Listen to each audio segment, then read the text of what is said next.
नमस्कार दर्शकों, हर हर महादेव, ओम नमः शिवाय।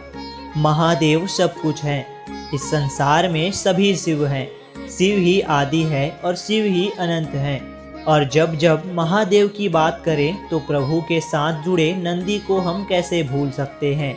जहाँ पर भी भगवान शिव की पूजा होती है उस स्थान पर नंदी को भी याद किया जाता है। हर मंदिर में देखा जाता है कि भगवान शिव के साथ ही उनके वाहन नंदी की मूर्ति स्थापित होती है। जिस प्रकार भगवान शिव के दर्शन और पूजन का महत्व है, ठीक उसी प्रकार नंदी का दर्शन भी किया जाता है। नंदी भगवान शिव के वाहन ही नहीं, वे उनके परम भक्त भी हैं। कहा जाता है कि अगर अपनी मनोकामना नंदी के कान में कही जाए तो वे भगवान शिव तक उसे जरूर पहुंचाते हैं। आपने देखा होगा कि नंदी मंदिर के बाहर विराजमान होते हैं। कहा जाता है कि नंदी मंदिर के बाहर इसलिए विराजमान होते हैं ताकि भक्त आसानी से भोलेनाथ तक अपनी बात पहुंचा सके। तो आखिर क्यों है, ऐसा क्या है, आइए जानते हैं इस वीडियो में।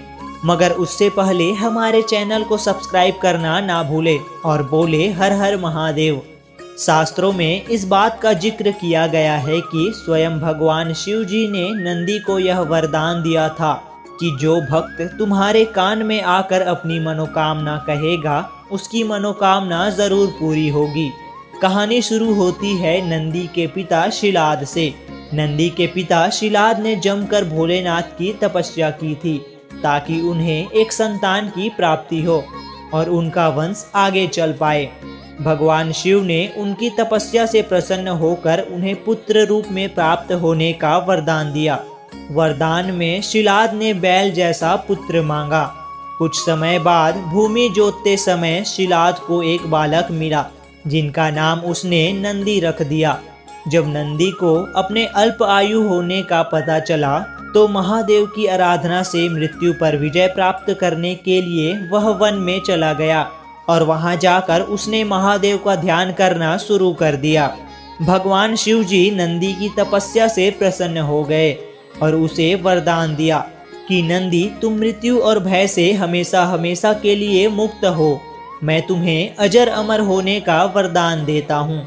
नंदी कैलाश पर भगवान शिव जी की निरंतर सेवा और आराधना करता था। कोई भी महादेव से मिलने आता तो पहले नंदी से मिलना अनिवार्य था। फिर एक दिन शिलाद भगवान भोलेनाथ के पास एक अजीब विडंबना लेकर पहुँचे। शिलाद ने भगवान भोलेनाथ से पुत्र वरदान इसलिए मांगा था क्योंकि उनकी कोई संतान नहीं बची थी और केवल नंदी ही उनकी आखिरी संतान थी। लेकिन वह भी भगवान महादेव की सेवा में लीन हो गया।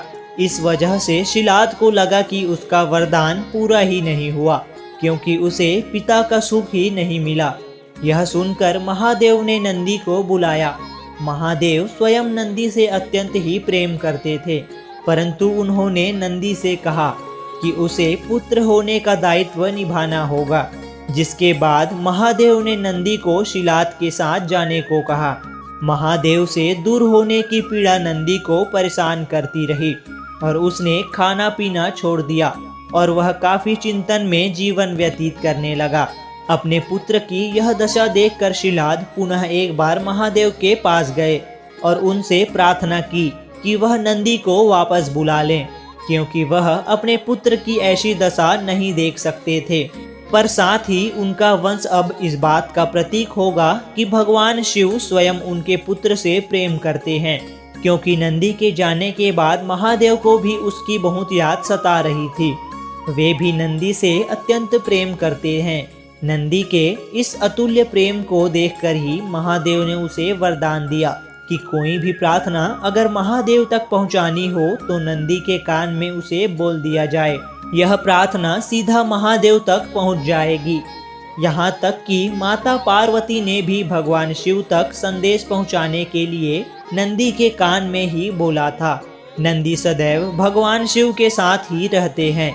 इसके बाद देवों के देव महादेव ने माता पार्वती की सहमति से सभी गणों, गणेश और वेदों के समक्ष गणों के अधिपति के रूप में नंदी का अभिषेक करवाया।